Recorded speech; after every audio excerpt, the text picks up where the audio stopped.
ரசிகர்கள், வீட்டிலே இருக்கும் ரசிகர்கள், வெளியூரிலே இருக்கும் ரசிகர்கள், வெளிநாட்டிலே இருக்கும் ரசிகர்கள், ஹாலிவுட்டிலே இருக்கும் ரசிகர்கள், அத்தனை பேருக்கும் என்னுடைய மனமார்ந்த நன்றியை நான் தெரிவித்துக் கொள்கிறேன்.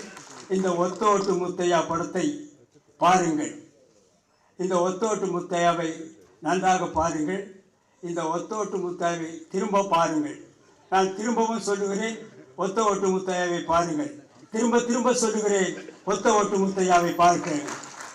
திரும்பி பார்த்து விட்டும் சொல்லுகிறேன், ஒத்த ஓட்டு முத்தையாவை பாருங்கள்.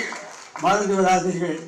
உங்கள் இந்த ஒத்த ஓட்டு முத்தையாவை வெற்றி ஓட்டு முத்தையாவை மாற்ற வேண்டியது உங்களுடைய கடமை, உங்களுடைய பொறுப்பும். இத்துடன் என்னுடைய பேச்சை முடித்துக் கொள்கிறேன். நன்றி, வணக்கம், வெல்கம், தேங்க்யூ. யாராவது இண்டி இடுக்கி சந்து பொந்து எங்காவது ரசிகர்கள் இருந்தால் அவர்களுக்கும் நன்றியை தெரிவித்துக் கொள்கிறேன். மீண்டும் ரயிலிலே போகும் ரசிகர்கள், பஸ்ஸிலே போகும் ரசிகர்கள், பிளைட்டிலே பறக்கும் ரசிகர்கள், ஹெலிகாப்டரிலே பறக்கும் ரசிகர்கள், அத்தனை பேருக்கும் என்னுடைய மனமார்ந்த நன்றியை தெரிவித்துக் கொள்கிறேன். Welcome, thank you.